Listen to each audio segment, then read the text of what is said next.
드디어 MBC 4차 여론조사가 나왔습니다. 제가 3차 때까지 늘 이 여론조사를 강조하며 말씀을 드렸었습니다.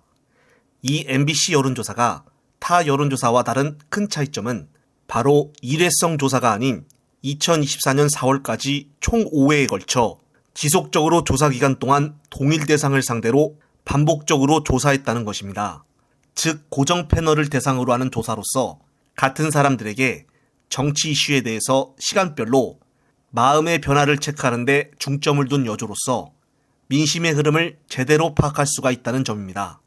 따라서 이번 2월 26일부터 3월 1일까지 조사한 4차 결과를 말씀드리면 정당 지지도 면에서는 민주당이 45%, 국힘당이 32%가 나왔고 총선에 대한 인식을 보면 정부와 여당을 견제할 수 있도록 야당에 힘을 실어줘야 한다는 응답이 59%, 국정 운영을 더 잘하도록 정부와 여당에 힘을 실어줘야 한다는 응답이 37%로 22%가 더 높게 나타났습니다. 하지만 끝까지 절대 자만해서는 안 될 것입니다. 오늘 민주당 이 대표는 긴급 기자회견을 가지면서 정부와 여당과 언론들이 가짜뉴스를 너무 많이 만들어 남발하고 있다며 국민 여러분들이 모두 분노해 주시고 속지 말라며 주위 사람들에게 알려달라고 말을 하였습니다. 그만큼 지금 선거 기간 동안 민주당에게는 모든 환경이 좋지 않다는 것을 의미합니다. 한편 오늘 국힘당 성일종 의원이 최악의 막말을 하여 논란이 되고 있습니다. 성일종은 서산 장학생 전달식에 참석을 하여 말하길 미국이 일본을 무력으로 굴복시킬 때 일본의 작은 도시 하기에 있던 청년 5명이 영국으로 유학을 다녀오겠다며 주정부에 장학금을 요청했지만 법적으로 장학금을 줄 수가 없자 재정국장이 금고문을 열어둔 채 나갔고 청년들은 금고에 있던 금괴를 갖고 영국으로 가서 공부하고 왔다는 일화를 소개했습니다. 그러면서 성 의원은 그렇게 공부하고 돌아와 해군 총사령 등을 했는데 그중 한 사람이 이토 히로부미라며 그 이토 히로부미가 금괴로 공부하고 난 뒤 일본을 완전히 개발시켰다고 강조했습니다. 그러면서 이토 히로부미가 한반도에 끔찍한 사태를 불러온 인물이고 그만큼 우리에게 불행한 역사이지만은 일본이 우리보다 먼저 인재를 키웠던 선례라며 지역사회가 여러분을 응원하고 있다는 것을 늘 기억하고 미래의 조국을 위해 어떤 역할을 할 것인지 진지하게 고민해달라고 당부했습니다. 정말 충격적인 말인데요. 왜 성일종은 비교를 해도 하필 일제침략 시절 최악의 인물인 이토 히로부미를 칭송하듯 예시를 들어야만 했을까요? 성일종의 발언을 100번 1000번 다시 들어봐도 도저히 이해할 수 없는 발언입니다.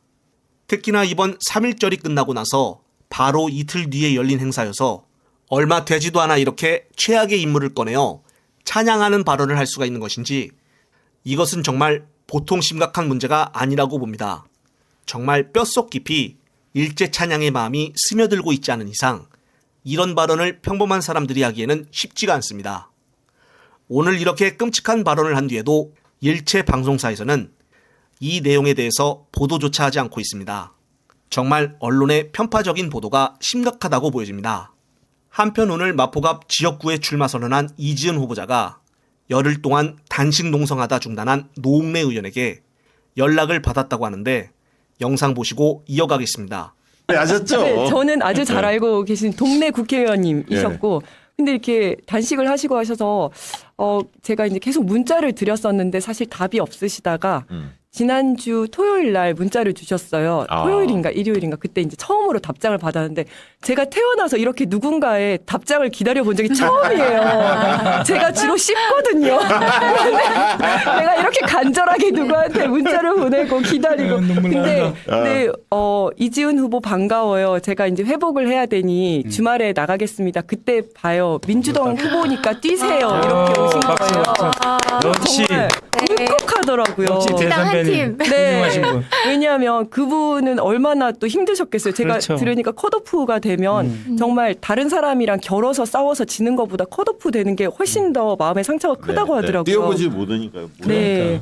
그래서 굉장히 마음의 상처도 크시고 힘드셨을 텐데 저한테 또 그런 격려의 말씀을 해주셔가지고 근데 이제 아직 만나 뵙진 못했고요. 네. 제가 이제 매일매일 이제 문자를 드리고 있거든요. 그리고 네, 그렇습니다. 노웅래 의원 말 따라 이제 이지은 후보를 도와준다면 국힘당 조정훈 후보를 이길 가능성이 더 커질 것입니다. 현재 도봉갑 안기령 후보자의 후원회장이 현직 국회의원인 인재근 의원이 맡고 있다고 해서 후운한 소식이 들려오고 있고, 김남희 후보자의 사무실을 현역 의원인 양이원영 의원이 빌려주고 있다고 해서 좋은 소식들이 계속적으로 들려오고 있습니다. 하지만 그와는 반대로 안 좋은 소식도 있긴 합니다. 다름 아닌 며칠 동안 가장 말썽을 피웠던 임종석 전 비서실장이 당내에 그냥 잔류하겠다고 선언을 했지만 몸이 조금 아프다며 휴식을 취한다고 전해왔기 때문입니다. 휴식을 취하는 것은 좋지만은 전현희 후보자를 돕겠다라는 말이라도 한마디 하고 쉬던가 했으면 좋았을 텐데 그냥 언론사와의 인터뷰에서 건강이 좋지 않아 일단 쉬겠다라고 한 것입니다. 당의 결정을 받아들이겠다라고 하여 전현희를 도와 선당우사하는 마음으로 같이 선거를 도울 줄 알았는데 막상 하는 말이 힘들어서 쉬겠다고 잠적해버린 것입니다. 일각에서는 나중에 차기 당권을 노리려고 탈당하지 않은 것이다라는 말들이 계속 나오고 있지만은 글쎄요, 이미 임종석의 정치 생명은 끝나지 않았을까 싶습니다. 한번 돌아선 유권자들의 마음을 돌리기는 쉽지가 않기 때문입니다. 끝으로 또 새로운 소식이 있으면 말씀드릴 것을 약속을 드리며 이번 영상은 여기서 마무리하겠습니다. 시청자 여러분, 시청해 주셔서 감사합니다.